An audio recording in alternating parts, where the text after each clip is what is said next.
ಭಾಗ 2 ಯುದ್ಧ ವಿಜಯಗಳು ಮತ್ತು ರಾಜಕೀಯ ಚಾತುರ್ಯ. ಕೃಷ್ಣದೇವರಾಯನ ಆಡಳಿತ ಕಾಲವು ಯುದ್ಧ ವಿಜಯಗಳಿಂದ ಕಂಗೊಳಿಸಿದ ಕಾಲ. ಆದರೆ ಅವರ ಯುದ್ಧಗಳು ಕೇವಲ ಭೂವಿಸ್ತಾರಕ್ಕಾಗಲ್ಲ, ಅವು ಸಾಮ್ರಾಜ್ಯದ ಸುರಕ್ಷತೆ, ಗೌರವ ಮತ್ತು ಜನರ ನೆಮ್ಮದಿಗಾಗಿ ನಡೆದವು. ಈ ಭಾಗದಲ್ಲಿ ಅವರ ಪ್ರಮುಖ ಯುದ್ಧಗಳು ಮತ್ತು ರಾಜಕೀಯ ತಂತ್ರಗಳನ್ನು ನೋಡೋಣ. ಸಿಂಹಾಸನಾರೋಹಣದ ಕೆಲವೇ ವರ್ಷಗಳಲ್ಲಿ ಕೃಷ್ಣದೇವರಾಯ ಉತ್ತರದ ಬಹಮನಿ ಸುಲ್ತಾನತೆಗಳ ವಿರುದ್ಧ ಕಠಿಣ ಸವಾಲು ಎದುರಿಸಿದರು. ರಾಯಚೂರ್ ದೋಆಬ್ ಎಂಬ ಸಮೃದ್ಧ ಪ್ರದೇಶದ ಮೇಲೆ ನಡೆದ ಹೋರಾಟವು ಅತ್ಯಂತ ಪ್ರಸಿದ್ಧ. ಈ ಪ್ರದೇಶವು ಕೃಷಿ ಮತ್ತು ವ್ಯಾಪಾರದ ದೃಷ್ಟಿಯಿಂದ ಬಹುಮುಖ್ಯವಾಗಿತ್ತು. ಕೃಷ್ಣದೇವರಾಯನು ಸ್ವತಃ ಸೇನೆಯ ಮುಂಚೂಣಿಯಲ್ಲಿ ನಿಂತು ಯುದ್ಧ ನಡೆಸಿದರು. ಸೈನಿಕರೊಂದಿಗೆ ಅವರು ಒಂದೇ ತಟ್ಟೆಯಲ್ಲಿ ಊಟ ಮಾಡಿದರು, ಅವರ ಧೈರ್ಯವನ್ನು ಹೆಚ್ಚಿಸಿದರು.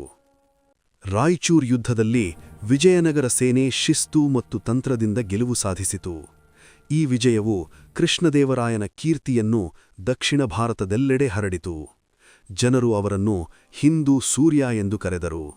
ಆದರೆ ವಿಜಯದ ನಂತರ ಅವರು ಶತ್ರುಗಳ ಮೇಲೆ ಕ್ರೂರತೆಯನ್ನು ತೋರಿಸಲಿಲ್ಲ.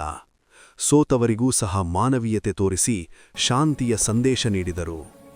ಒಡಿಸ್ಸಾದ ಗಜಪತಿರಾಜರೊಂದಿಗೆ ನಡೆದ ಯುದ್ಧವೂ ಮಹತ್ವವಾಗಿತ್ತು.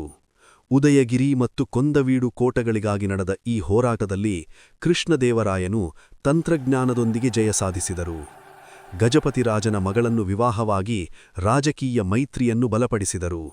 ಇದರಿಂದ ಪೂರ್ವ ಕರಾವಳಿಯಲ್ಲಿ ವಿಜಯನಗರದ ಪ್ರಭಾವ ವೃದ್ಧಿಯಾಯಿತು.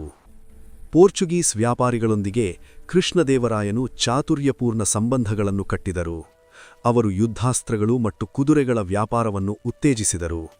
ಇದರೊಂದಿಗೆ ಯುರೋಪಿನ ತಂತ್ರಜ್ಞಾನ ವಿಜಯನಗರಕ್ಕೆ ಪ್ರವೇಶಿಸಿತು.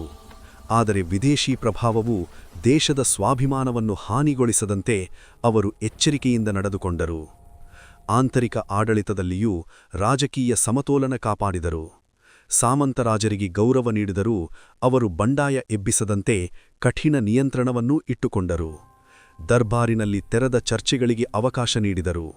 ಇದರಿಂದ ಆಡಳಿತದಲ್ಲಿ ಪಾರದರ್ಶಕತೆ ಮತ್ತು ಸ್ಥಿರತೆ ಕಾಪಾಡಲ್ಪಟ್ಟಿತು.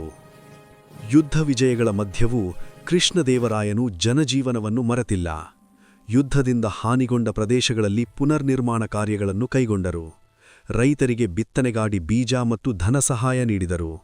ಇದರಿಂದ ಜನರ ನಿಷ್ಠೆ ಇನ್ನಷ್ಟು ಗಟ್ಟಿಯಾದುದು.